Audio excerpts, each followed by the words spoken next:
I'm going to be showing a bunch of images from the exhibit. I know a lot of you have already seen it, but I'll be giving you some commentary that might even be different from what you got from the guides there. I'm only turning off my video so it doesn't distract from the images, which we're going to start seeing right now.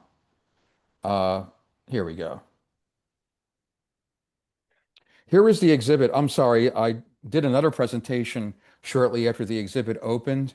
I think a lot of you know this. If you haven't seen the exhibit yet, good news. It's been extended through October. You have plenty of time to catch up on it. You could even see it again if you want. The exhibit is based around pictures that McCartney took mostly in late 1963 in England, January 1964 in Paris, where the Beatles played for 2.5 weeks, and then in February 1964 when the Beatles made their first visit to the United States. There are a few from their more extensive American tour in the summer of 1964. And McCartney had forgotten about these pictures, basically. He had just gotten this pretty good camera, and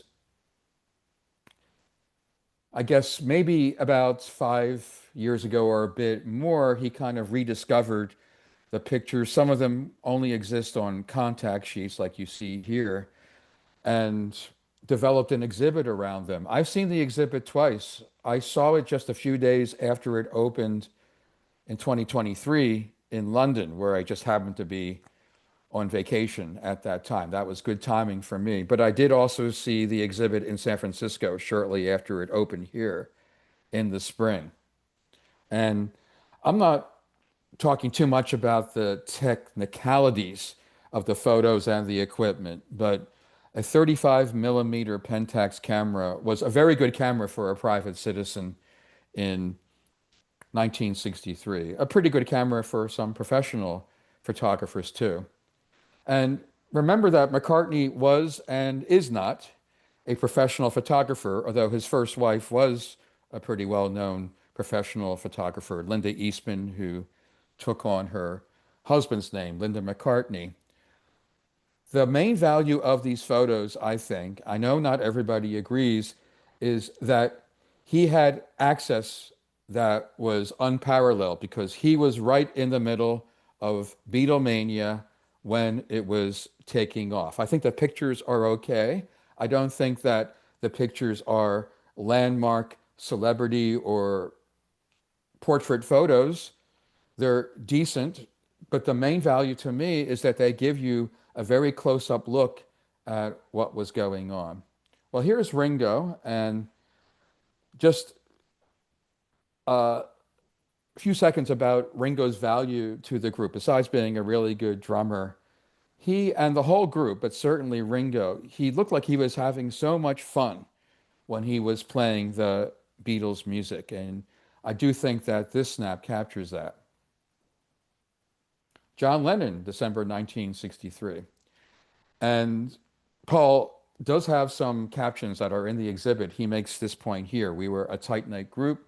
Only one of us would have been able to get these kinds of photographs, especially because there are not many pictures of John with glasses at this time. There are some that were taken for even official publications, but like a lot of celebrities to this day, but I think it was a lot more pronounced 60 years ago. He was vain about being pictured with his glasses. He had very poor vision, and it was so poor. Before the Beatles became famous, they helped paint the walls of a club where they were playing, the Casbah Club, belonging to the Pete Best family, the original drummer. And the Best mother said, well, he couldn't tell the difference between these different coats of paint. So we were very lucky to have the paint dry in time. But the main point is he would not have allowed many people to take his picture with glasses. Of course, from late 1966 onward, he virtually always wore his glasses in public. He decided it wasn't so important. Yeah, another picture of John with his glasses, with Ringo as well. It wasn't just him among rock stars. I know a lot about the Rolling Stones, especially their early career, and Not too long ago, I was surprised to see pictures of Brian Jones, their original founding guitarist, when he was very young and he was wearing glasses. So his vision must have been pretty poor, but he was never photographed with glasses when he was with the Rolling Stones. Oh, we already have some comments coming in with chat. Um, and I'm only going to open chat once in a while because we do have a lot of photos to go through. Yeah, But Richie, I can monitor chat. oh, all right, great. I was just going to Yeah. ask you to do that. One of the pictures that McCartney took, Paul met Jane Asher in 1963. She was 4 years younger than Paul, and she was his most serious girlfriend before he met Linda Eastman in 1968. It was a long relationship, 5 years. They were even engaged for half a year. If you're curious, one of the reasons they broke up, Paul was still seeing some other woman, and she found out about that in a very blatant fashion. But I think they probably would have split up anyway.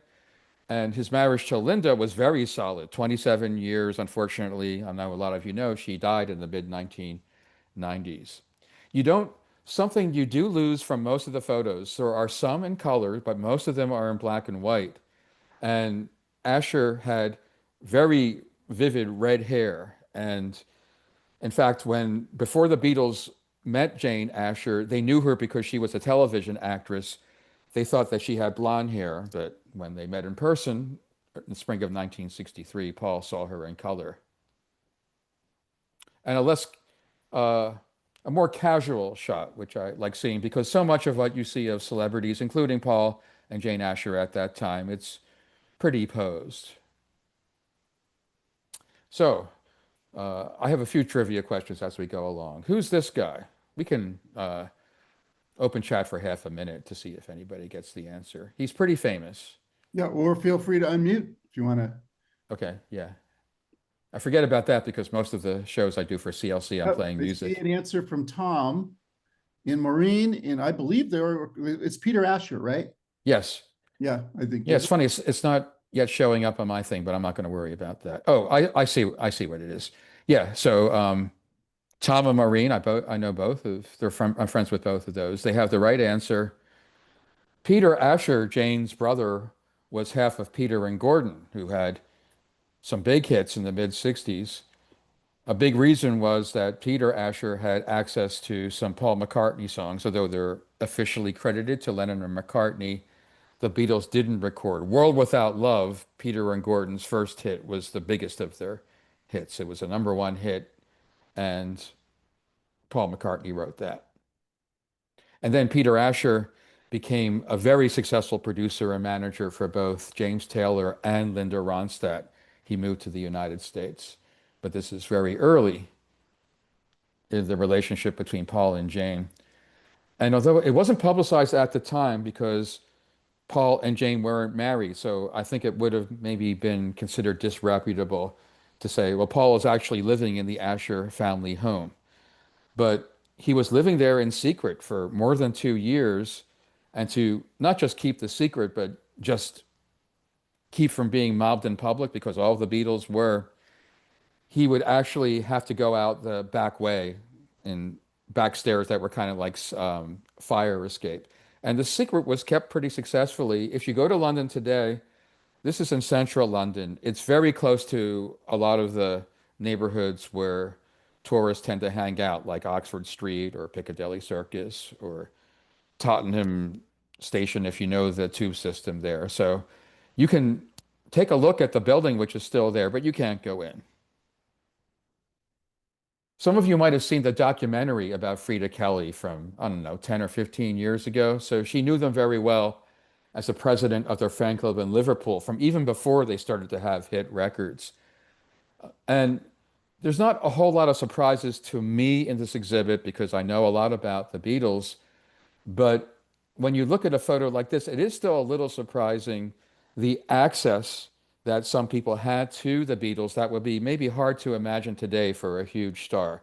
Frida Kelly, not a surprise because they knew her since like 1961.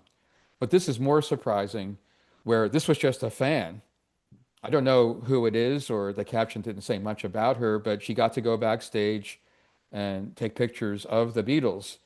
And it seems like the Beatles are kind of like, well, I guess it's okay. Although they don't seem particularly excited by this point because with Beatlemania, there were people chasing them all over, not just photographers, but mostly teenagers, literally chasing them down the street. Richie, I Oh, got a quick question. So I know the Beatles fan club was kind of a big deal. Did other bands have a major fan club like the Beatles, or was what they had exceptional? a lot of groups had fan clubs, tons of them, but the Beatles had one of the very biggest. They had a huge one in Britain in 63 before they were known in the United States. And they would do fan club discs that were only distributed to paid fan club members, a 7-inch flexi every year. Before you get too excited and you think, oh, maybe it has some Lennon McCartney songs you can't get anywhere else. It was mostly spoken word where they were just clowning around among themselves. And if they did songs, it was like very casual sing along. And you can get them all officially now. They were officially released in a package maybe about 10 years ago. Wait, Other acts had big fan clubs. Elvis had one, a huge one here, for instance, and he had one starting in 1956 when he had his first national hits. And groups like the Rolling Stones, but even smaller acts like Peter and Gordon, they had fan clubs. I think the Beatles was the biggest. They were the biggest in like every respect. so that was more important than Instagram back then. Well, and in some ways that was kind of more preferable, uh, more personal in some ways. We have a comment from Tom. He says Henry Higgins, the lead character from the play My Fair Lady, lived at 27A Wimpole Street. Yeah, even back then, it was for pretty well-to-do people. The Asher family was upper middle class, maybe on the verge of being upper class. The father was a psychiatrist, and the mother was a music teacher, and she taught many people, but one of the people she taught long before the Beatles was George Martin as an instrumentalist. Some interesting photos in the exhibit are not of the Beatles, but people around the Beatles, including Billy J. Kramer. He was also managed by Brian Epstein, sometimes pronounced Epstein. Epstein managed quite a few acts from Liverpool. Jerry and the Pacemakers were the other really famous one. And like Peter and Gordon, Kramer had some hits with Lennon McCartney songs the Beatles did not record. Bad to Me was the biggest of those. This is a this is one of the best photos from a purely photographic angle in the exhibit. It's so because of the shadow and the composition. And I'm kind of wondering, did McCartney give the camera to a professional photographer? Because I'm not trying to dump on Paul. Maybe that happened, but whether it's Paul or perhaps somebody else, it's a good picture. Yeah, the lighting on the subject is really great. Yeah, excellent. So here's an example of maybe some pictures that most professional photographers didn't really know to try and seek. Although the Beatles' parents were featured in some photographs even as early as 1963. So here's George's parents. They were, by the standards of the 30s and 40s, they were on the older side when they had their kids. And George was the last of the four Harrison kids. He had one sister and two older brothers.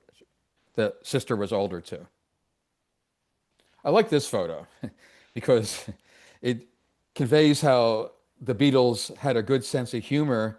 And also, when they were doing stuff that looked pretty goofy, they still managed to look really composed. So George is kind of like, yeah, I'm wearing these silly hats, but I don't feel silly. What's the issue? I like wearing these silly hats.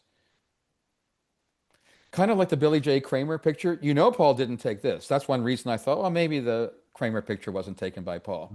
Yeah. So the caption says maybe it was taken by by Epstein or one of their two road managers. But it's such a good picture. I am wondering, there would have been journalists and photographers around at their Christmas show in London if he might have said, hey, when we're on stage, can you take a couple of pictures? I want to see how we look on stage. And it's great to see in this picture, like so many Beatles pictures, John and Paul harmonizing together. One of the greatest vocal harmony teams in rock history. I don't say that casually. I love the Everly Brothers, the Beach Boys, many others I could name, but they're at the very top for me. There are some pictures in the exhibit. It's kind of like almost twist on the role of the photographer, even at this point in Britain, and it would follow in the US within a couple of months. The Beatles were being tailed by the media all of the time, and they were being photographed a ton. So McCartney is taking a picture of the photographers, and you see there are a bunch of them jostling for a position. But one of them is a photographer that he and the other Beatles already knew very well, Diesel Hoffman. There are a lot of pictures from 63 and 64 that Hoffman took. So obviously Paul didn't take this one either. But he said that these vertical shots where it's not horizontal, but you see the Beatles pose sort of top to bottom. For a single column in a newspaper, the editors didn't always have room for a wider image.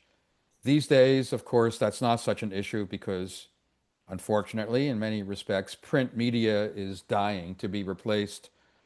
Well, eventually, they will just beam images into our heads. I'm sure that's being worked on, even if it's not being publicized. But this is a I think, more primitive era. yeah, I think landscape is a more preferred orientation now because it's often better on a web page. I think you're right. Yeah.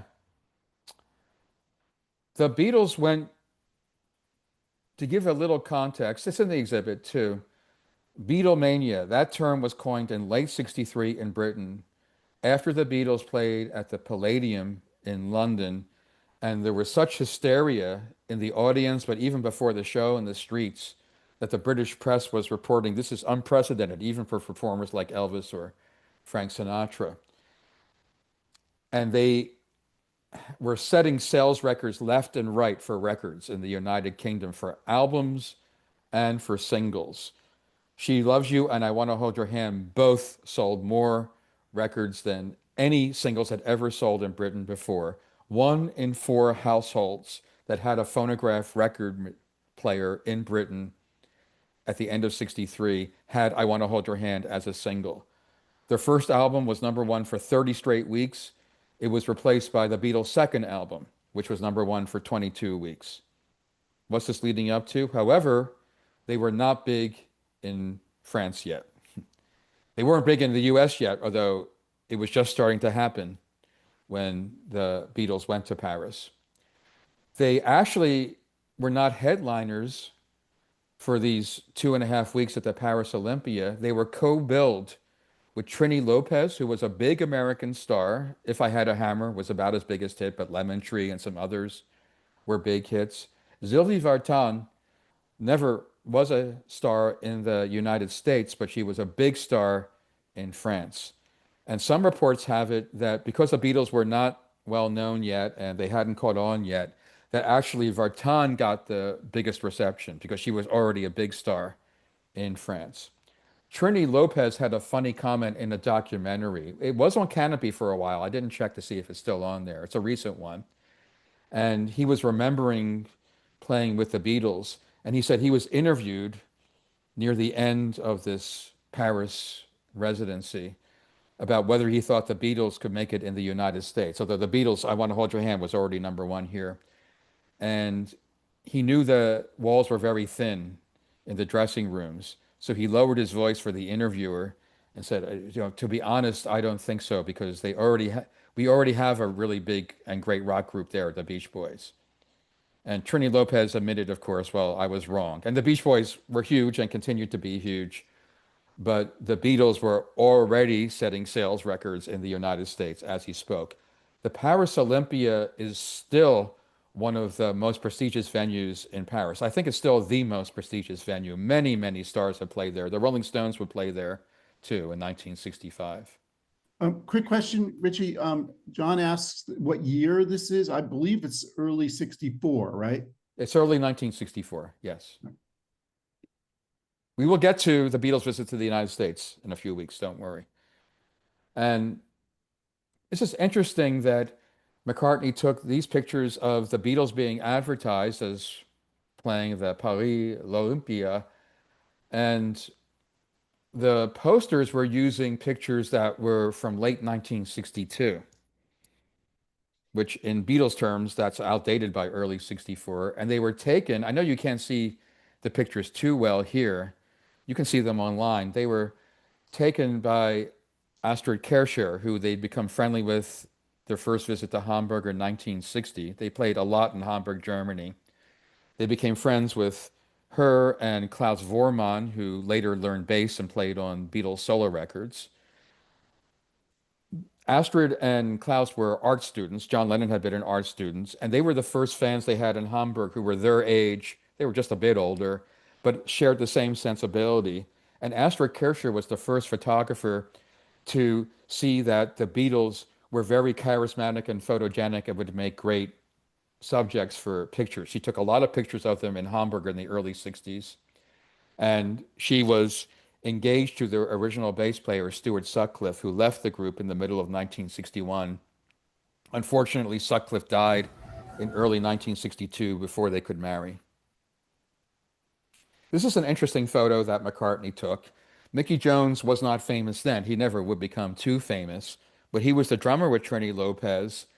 And a couple years later, he would be the drummer in Bob Dylan's backup band, the Hawks, who would become the band. Levon Helm, the drummer in the Hawks and later the band, he did not do the world tour of Bob Dylan, as I like to pronounce it, in 1966. So Mickey Jones was the drummer just for that tour. And it's kind of hard to tell, again, from this picture, did McCartney take this or not? It looks pretty pro.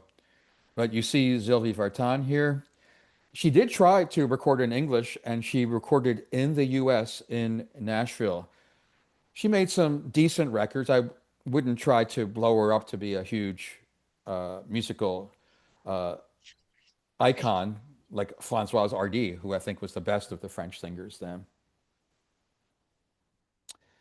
Paul got some pictures in the hotel where they were staying, George V or Georges V in France, in French.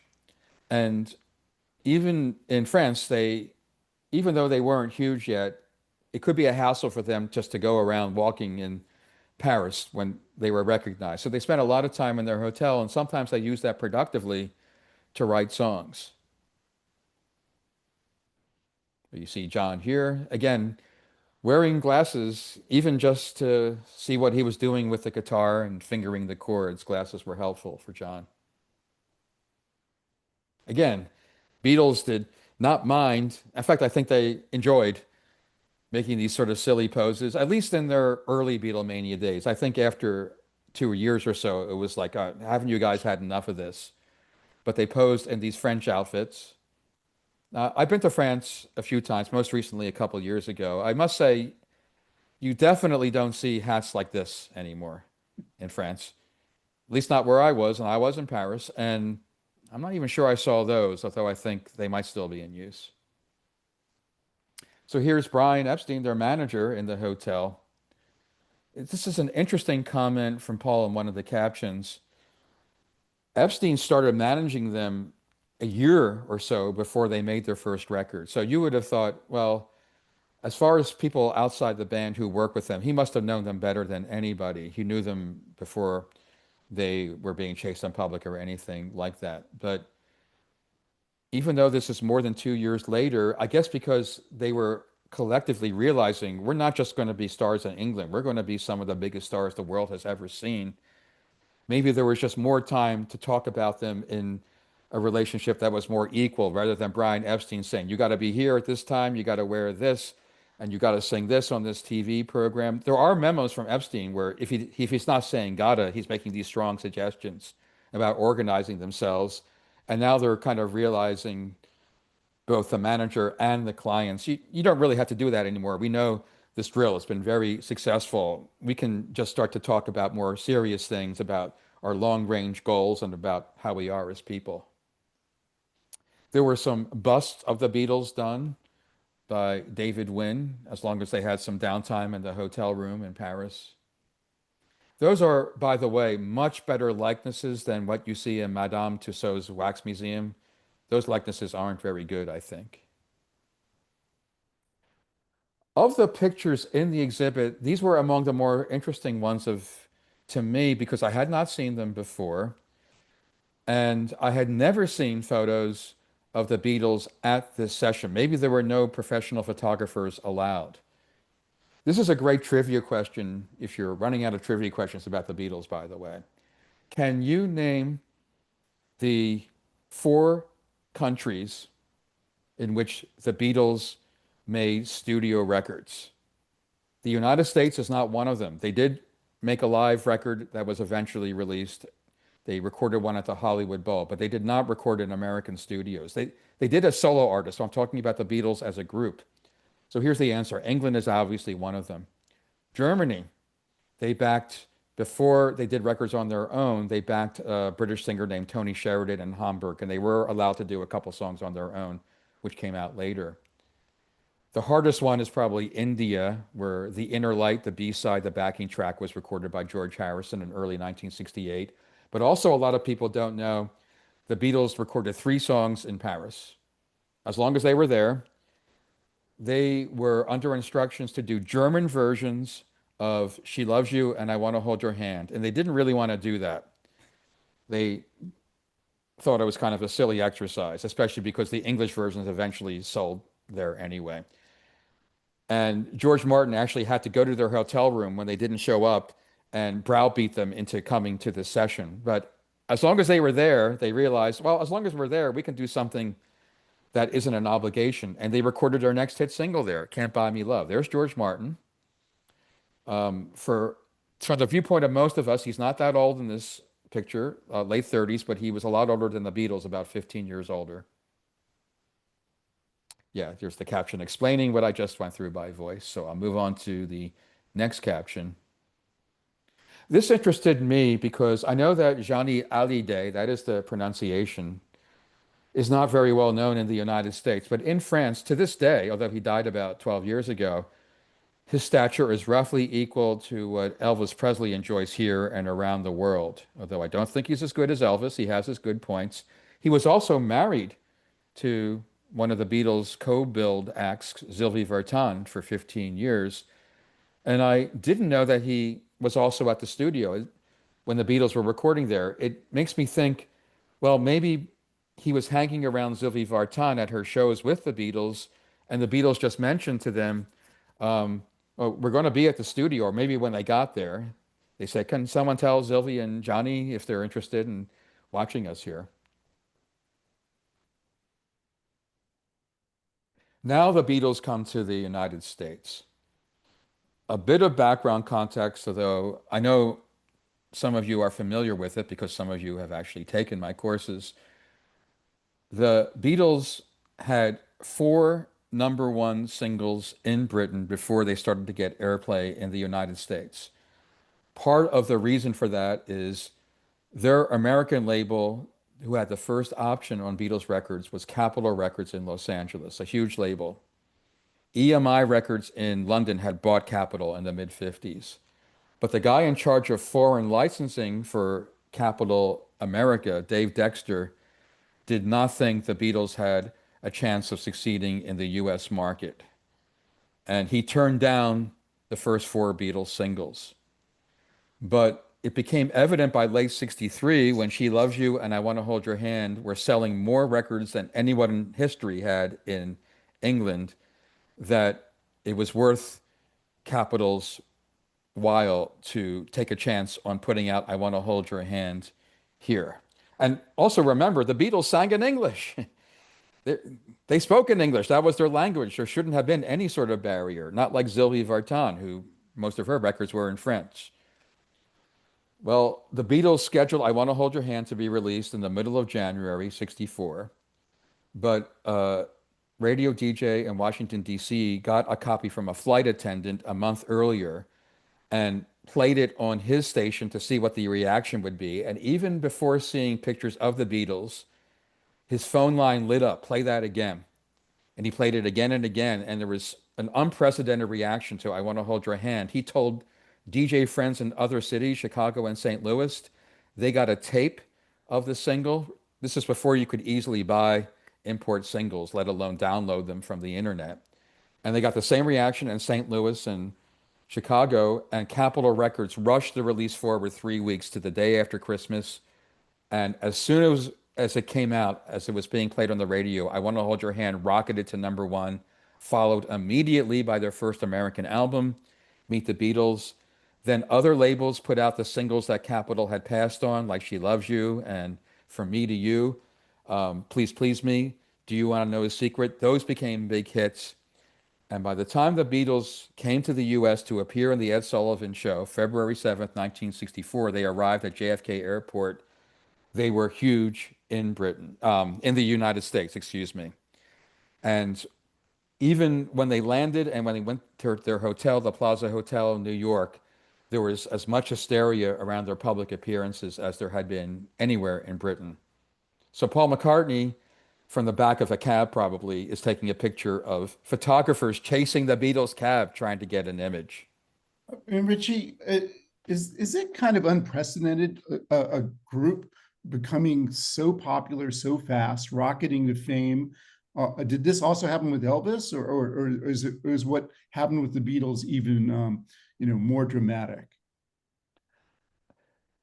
The scale of this hysteria around the Beatles, I think, was unprecedented, although in some ways, some stars, especially Elvis, some people would say Frank Sinatra back in the 40s, generated these screams and sometimes being chased in public, but not to this scale. And it might have seemed sudden. I'm sure some of you in the audience remember in February 1964, these guys come out of nowhere from England, or at least that's pretty far away, and they have all these great songs, and they're the biggest thing in the world immediately. But remember, there had been that year plus where they had tried to break the American market with records. They hadn't come here with records, and they had gotten nowhere, basically. We had Ashley mentions the Stones in chat. Was their rise similar to the Beatles, or how do you compare the two? It was not as fast and not as explosive. The Rolling Stones had only put out a couple of singles and one EP by the time the Beatles came here. And they became the number two group in Britain by the middle of 1964. And they made their first US tour in June 64. They played Carnegie Hall like the Beatles had. And they had hit records starting in late 64 here, but it wasn't until Satisfaction in the middle of 1965 that they became the number two group to the Beatles here. And the hysteria that was attached to them for a couple of years after that, it was almost as much as with the Beatles. I think it's fair to say. But the rise was slower and not as dramatic. So when the Beatles did pose for photographers in Central Park, like the day after they arrived, George didn't go because he had the flu, but there are pictures of the other three. They were being followed by photographers, and Paul took pictures of the photographers.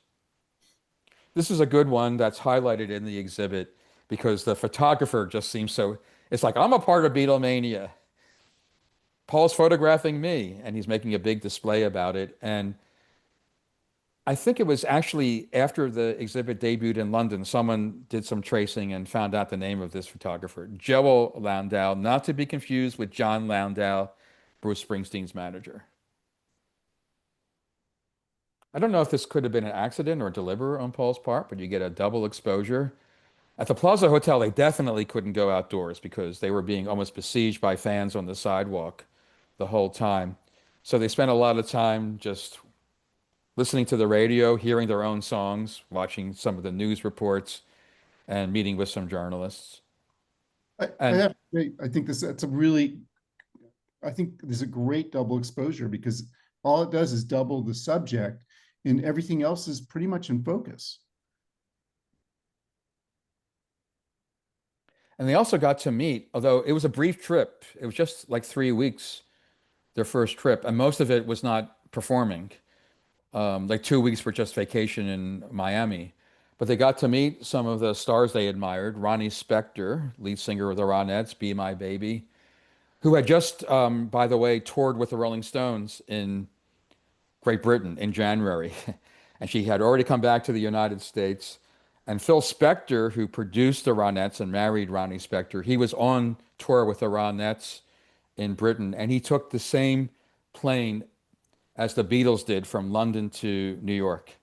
They just just happened to happen. And he would do some post-production work on Let It Be in 1970, the album, to some controversy, but that's another story.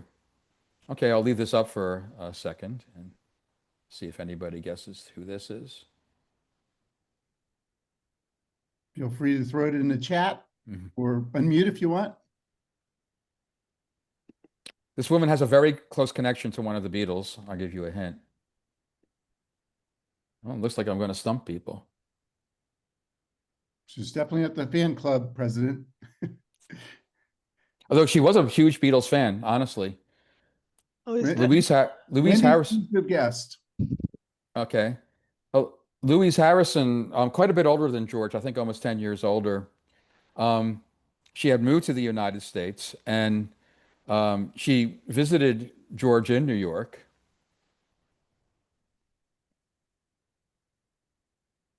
I'm not sh- this. I don't think this was taken by Paul. Some of the photos in the exhibit, I'm not criticizing the exhibit for this. I don't think they were taken by Paul. They look too much like the work of professional photographers making a living who were very established. But you see Ringo on the drum riser setting up for the Ed Sullivan Show 2 days after they landed.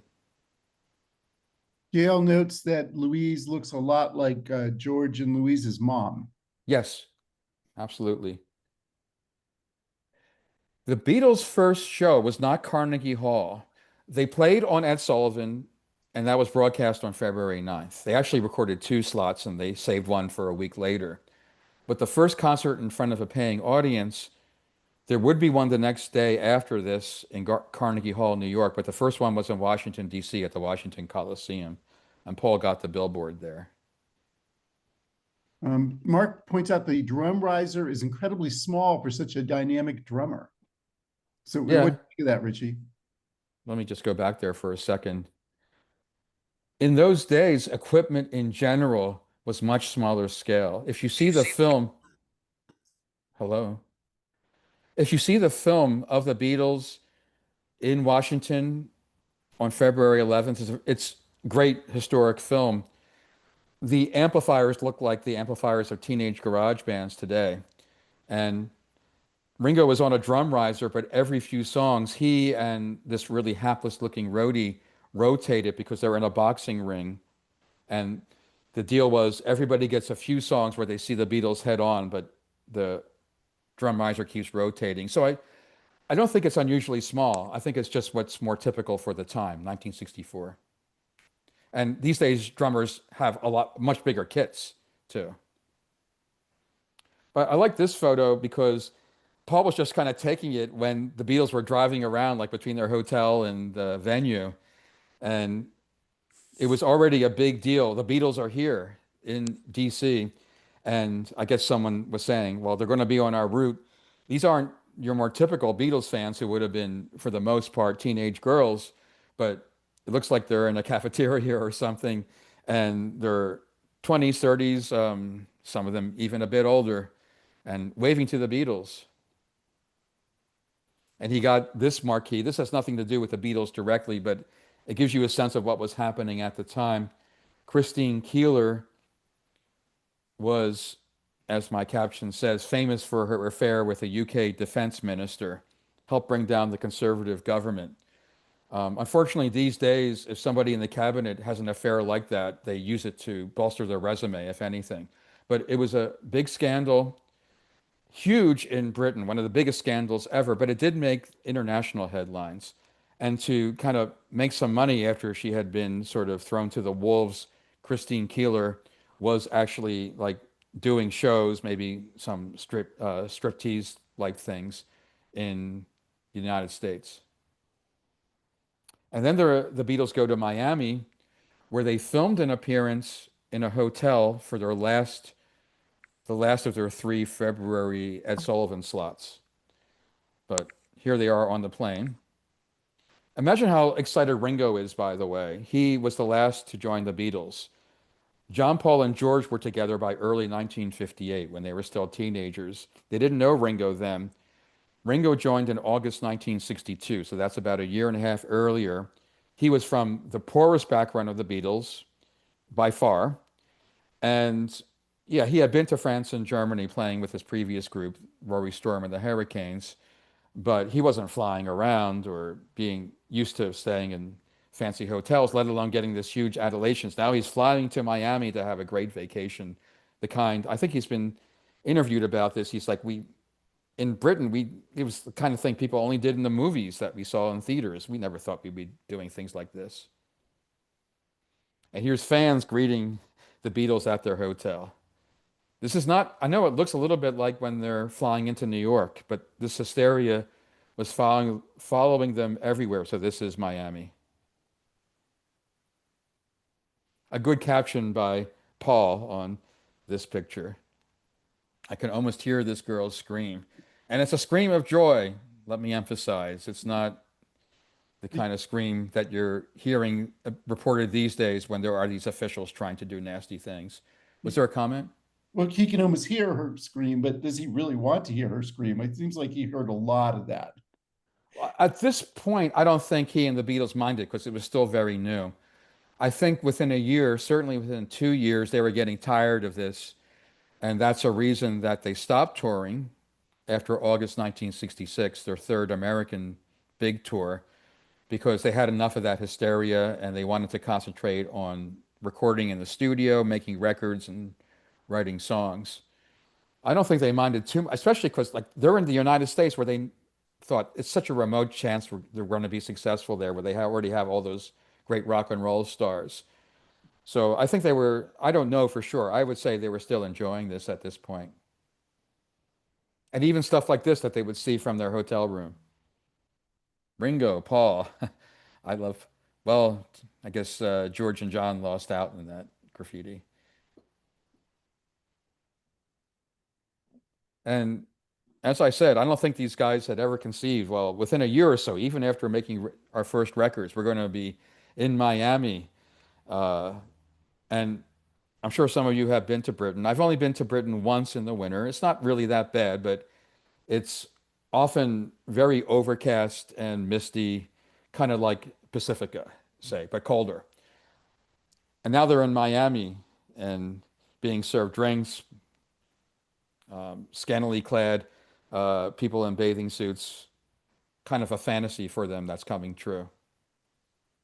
And swimming in the ocean, not very easy to swim in the water surrounding Great Britain. John had married his first wife in August 1962, Cynthia Lennon, and they already had a son born in the spring of 1963. They got married because she got pregnant, although they had been together for 4 years. It wasn't kind of like, oh, I guess I got to do this because there was this accident. It was an accident, but they were very close together for 4 years before they got married.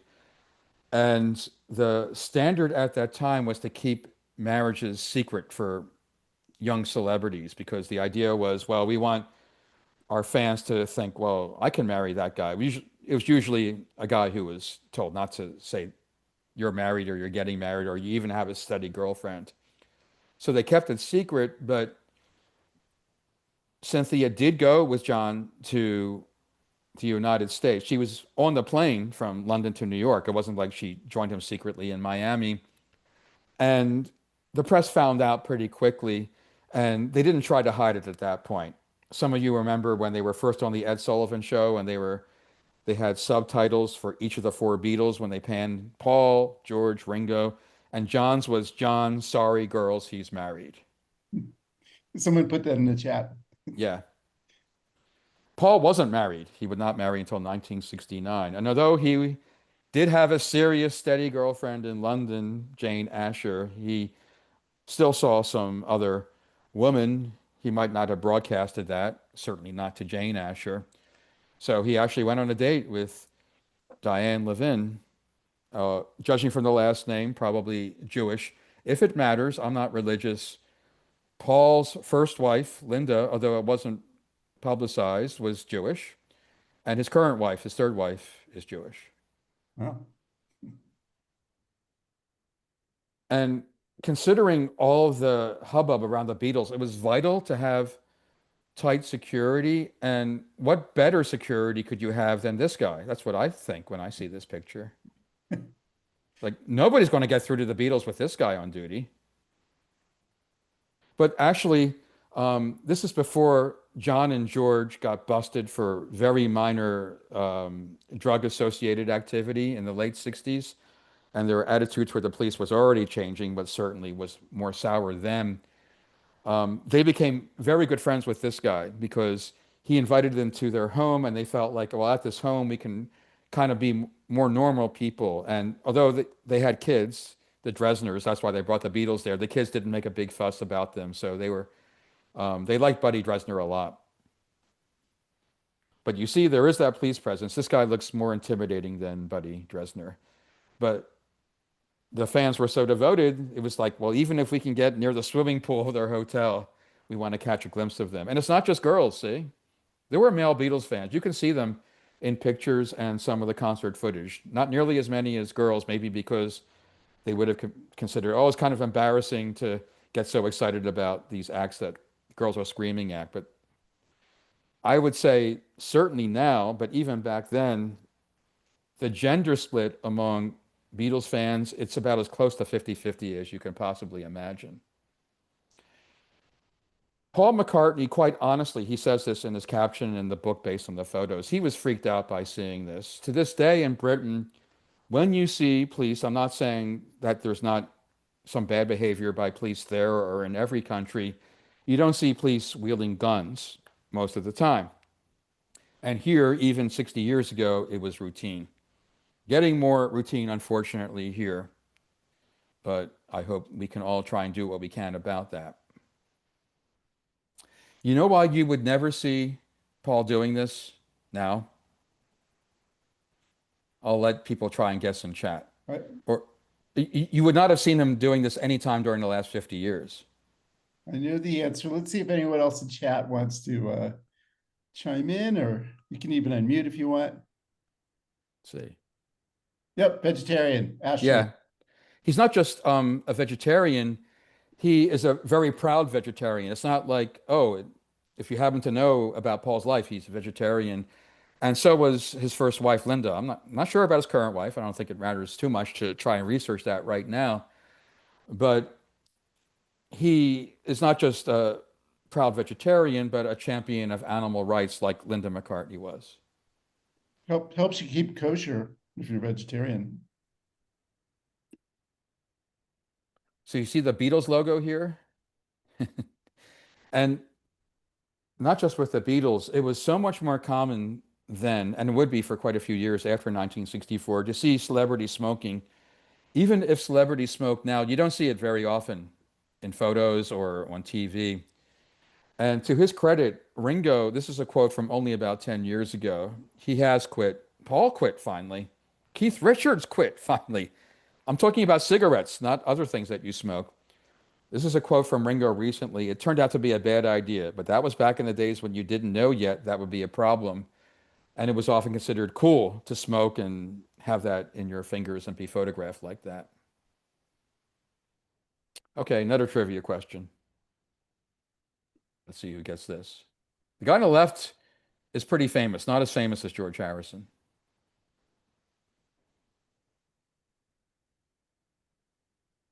No guesses. Don't see anything in chat. Isn't anyone here from New York City? Because you're going to be embarrassed when you see the answer. Oh, I should have gotten this. Mary the K. He was the New York radio DJ. And George, much later, like 30 years later, he had a comment. I could never figure out how Mary managed this to room with me. I don't think George really wanted to be rooming with Mary the K. I think Paul was rooming with Ringo. That's how they usually teamed up as roommates on tour. And John was with Cynthia, his first wife. But Mary the K he was one of the first American DJs to heavily play and promote the Beatles. And famously, he attached himself to them as the fifth Beatle, and that kind of annoyed John Lennon, especially. But he did honestly love the Beatles' music. I don't think that was ever in question. And he loved rock and roll music in general. If you see the satire of the Beatles, the Ruddles, there's a funny bit where there's a Mary the K-like character being played by Bill Murray. And the name of the character in the Ruddles movie is Bill Murray the K. John backstage in Miami. They did not do a public concert in Miami in February 64, but they, as I said, filmed a segment for the Ed Sullivan TV show. So you see, when they rehearse, they're dressed much more informally, but until 1966, it was still very much the sort of dictum when you take the stage, you're in matching suits, although the suits changed a little. By the time of their final world tour in 66, they were not wearing matching suits and they were a little more casual. There are a few pictures in the exhibit from later than their February 1964 visit. So, oh, someone's already guessing here. This is in the center, it's Brian Epstein, their manager. Um, I don't know who this is. Maybe it's a reporter. I have an idea who this might be, but I'm not entirely sure. But I know who this is. Does anyone know who that is? The guy hanging up the suit? There's a clue that he's hanging up a suit of the Beatles. Then, Lorna, I'll get to your question in a second, but I'll give the answer now. The guy on the right is Mal Evans, one of their two road managers. And their duties to start with were just driving them around Liverpool in 1963. The other guy before that, even. But when they took off nationally in Britain and then internationally, they kept the two road managers with them to do a lot of stuff that not just set up their equipment, but, you know, arrange their clothes, get them to the hotels and things like that. So I'm thinking this guy might be the other road manager, Neil Aspinall, but he doesn't quite look like him to me. I'm just not sure. Oh, Paco's here. We got to admit him. Hey, Paco. Okay.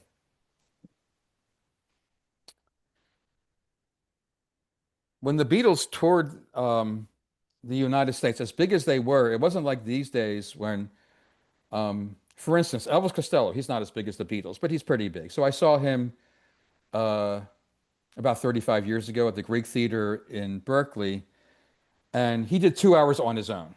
I think he and his promoters were figuring, people want to see him. We don't really need a support act. But back then, the idea was more like people want a whole show. They want to see a bunch of acts.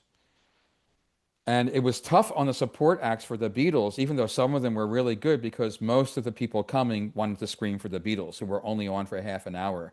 The Ronettes supported the Beatles in 1966.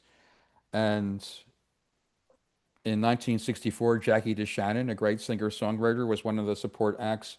But also one of them was Clarence Henry. He only had a couple big hits, but I'm sure some of you remember these. Ain't Got No Home from the early days of rock and roll, and But I Do. He could sing in a normal voice, and then he kind of imitated a frog with a high voice. And it speaks well of the Beatles that they made very public, even before they were stars in the US, their love for African American rock and soul music. And they would sometimes have African American stars as support acts. For instance, in Britain in the mid 60s, Mary Wells was a support act for one of their British tours, the Motown singer, My Guy. And the Beatles did not do many shows in the American South, but they made it specific to their contract, we will not play to segregated audiences. Realistically, most of the people going to see the Beatles were white, but they were getting non-white people in the audience. And just as an example, a brief sidetrack, Whoopi Goldberg has said several times, she's in a couple documentaries, but also in her recent memoir, she was just a huge fan of the Beatles. And one of the biggest events of her young life, when she was a young teenager, her mother raising her as a single parent at considerable financial sacrifice, she sprung a surprise on Whoopi Goldberg. She said, we're going to the Beatles concert at Shea Stadium. Mm-hmm. Here's Jackie DeShannon. So the Beatles couldn't go out of their hotel rooms, or if they did, they didn't want to go out for too long because there was just too much screaming around them. So they had a lot of time in their hotel room, and George is playing with Jackie DeShannon. In no better place to play Monopoly than in Atlantic City. I know, where Atlantic City is part of the board game. And this is 10 years before casinos started to move in, so there would have been a huge boardwalk there with amusement parks, but I don't think the Beatles could have enjoyed that part, although they might have liked to. I did because I, like Rodney, grew up in the Philadelphia area. I know Rodney grew up in Delaware, but that's pretty close to Philadelphia. So that's pretty close to Atlantic City, where my family would sometimes go for weekends to go swimming in the ocean. And when I was 17, not with my family, going with a couple of friends, we went to like this hoagie shop. A hoagie is a huge, what they call here, submarine sandwich. And there was a picture of the Beatles at the hoagie shop. I guess that was one of their few ventures outside of the hotel. We'll go to a hoagie shop, see what a hoagie is like. So on the plane during this tour, you see Jackie DeShannon, but another African American act as a supporter, the Exciters from New York. Tell Him was their big hit. They also did the original, sorry for that typo, original version of Do Wah Diddy Diddy. So here they are with the Exciters. And there were a bunch of, I want to make it clear, white rock stars who did this. Even Elvis back in 1956 would be photographed like with his arm around Junior Parker, um, an African American blues guy who also recorded for Elvis's first label. But still, to just pose very naturally and intimately with African Americans was something that not everybody would have done, or at least they would have said, we don't want a photo of this. You can see a lot, although not all the pictures in the exhibit in the book that accompanies the exhibit, which it's on sale at the DeYoung Museum. It's on sale in general at bookstores. And dare I say, it's in quite a few public libraries. It is indeed. In fact, I think I have a library copy right now. I have to say the Jill Lepore essay in it is really good, as is what Paul McCartney wrote. Richie, this has been great. I really love hearing your take on this, since this is a topic you know really, really well. What would you say was your biggest surprise from seeing these Paul McCartney photographs? Before I answer, Lorna, I'm sorry, I told you I would answer your question. So I'm going back to there. After India, didn't they change their look? Actually, they changed their look way before going to India in early 68. Even the Sergeant Pepper era, they're decked out in very psychedelic, very colorful garb. That's not at all like their matching suits. Even by 1966, they were wearing what would be called kind of mod suits and mod design shirts. They changed their image very quickly.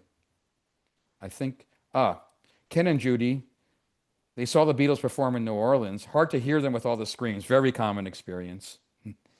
Wendy saw them at the Hollywood Bowl in 65. They played there twice, but that was the second time.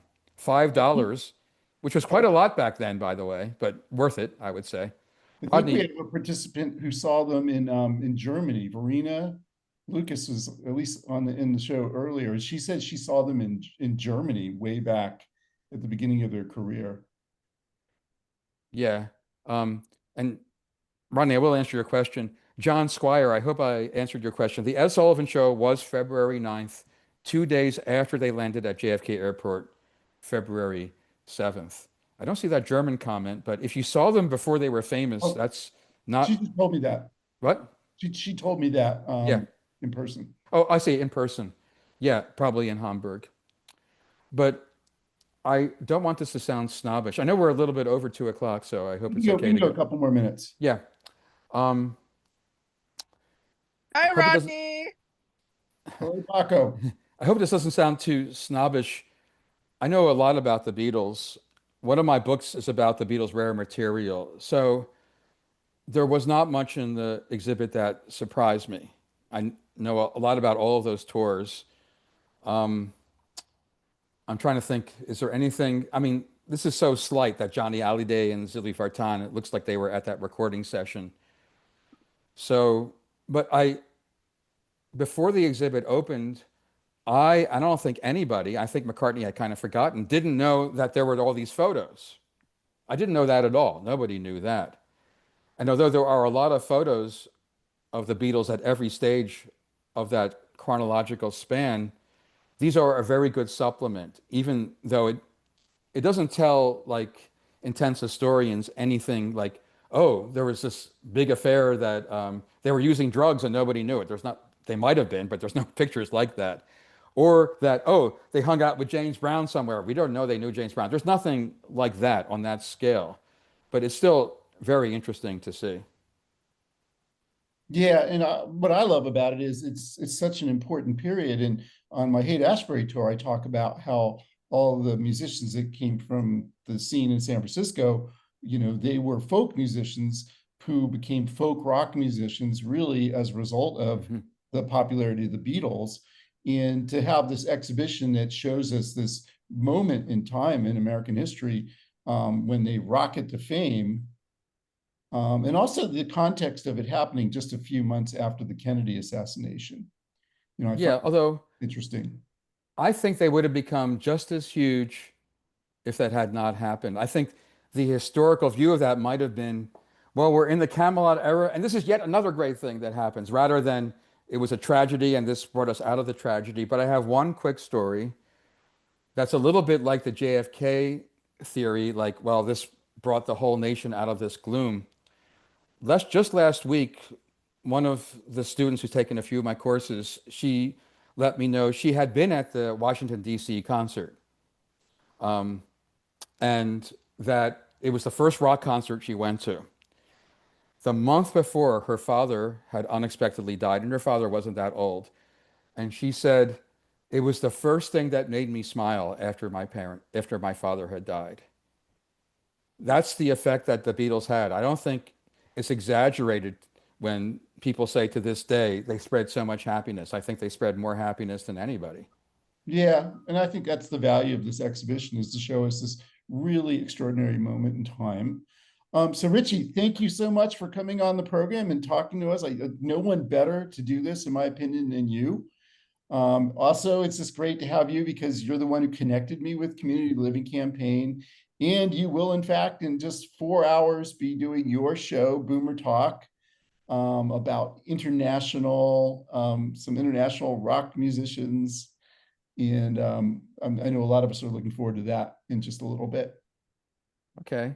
And thanks everybody for coming today. I see a lot of people on the list who are sort of regulars of mine.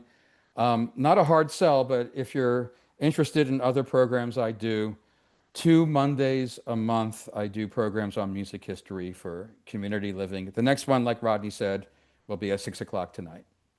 I'm gonna Okay. be there, Richie. Paco will be there. Paco is a very loyal audience member for both shows. All right, Yes. Richie, thank you so And much. actually, I finished with my presentation from work.